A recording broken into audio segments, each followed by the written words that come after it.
Ranking all the Rites of War for Horus Heresy 2.0, Part 4, The Fury of the Ancients. My name is Mechanid, let's get started. Even at the height of the heresy, it was considered wise to keep those legionaries interred within the iron form of a mighty dreadnought in stasis slumber as much as possible. However, circumstances dictated every available dreadnought to be awakened and committed to battle. The effects. Contemptor dreadnoughts are troops, and the talents that you take as compulsory troops choices gain line. One contemptor must be your warlord and be taken in the HQ slot. It gains an Iron Halo, Master of the Legion, and the Eternal Warrior special rule. The limitations. Only one fast attack or one heavy support that aren't dreadnoughts. All compulsory troops choices must be contemptor dreadnoughts. Console options are limited to Forge Lords, Primus Medicaes, and Mortifactors. The Venerable Ancient must be your warlord. You cannot take Lords of War or Fortifications, you cannot seize the initiative, and this must be your primary detachment. Let's cut to the chase. This Rite of War is an easy S rank. My name is Mechanid, thanks for watching.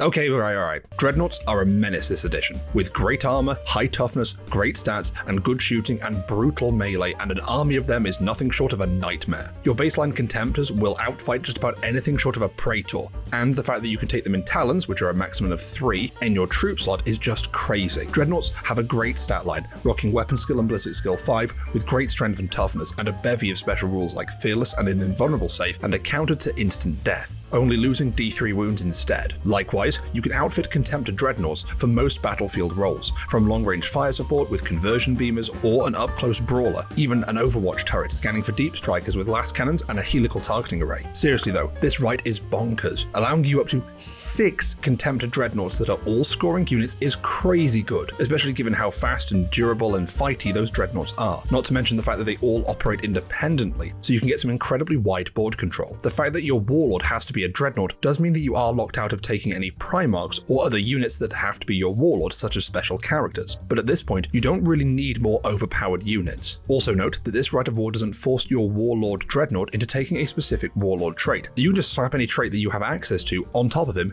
as well as him gaining an Iron Halo and an immunity to instant death, just to make him even tougher. Also, unlike Pride of the Legion, you get a fast attack and a heavy support slot that you can use on anything, and you have 2 extra left over to use on dreadnoughts. Seriously, Blood Angels will love this, especially because they have access to a unique dreadnought in the fast attack slot, the Incandius dreadnought. Even if you're not a Blood Angel, there's nothing stopping you from shelling out for a few dreadnought drop pods to hurl at the enemy ranks, slap a Leviathan in there and go to town. Just the fact alone that you can potentially put 28 contemptor dreadnoughts on the field is enough to turn anyone's stomach. I'll post an army in the comments below in this video, and you can tell me if you think you can get through that without killing yourself in the process. However, there are some downsides, which we'll cover in the next one, so stay tuned for more. My name is Mechanid, thanks for watching.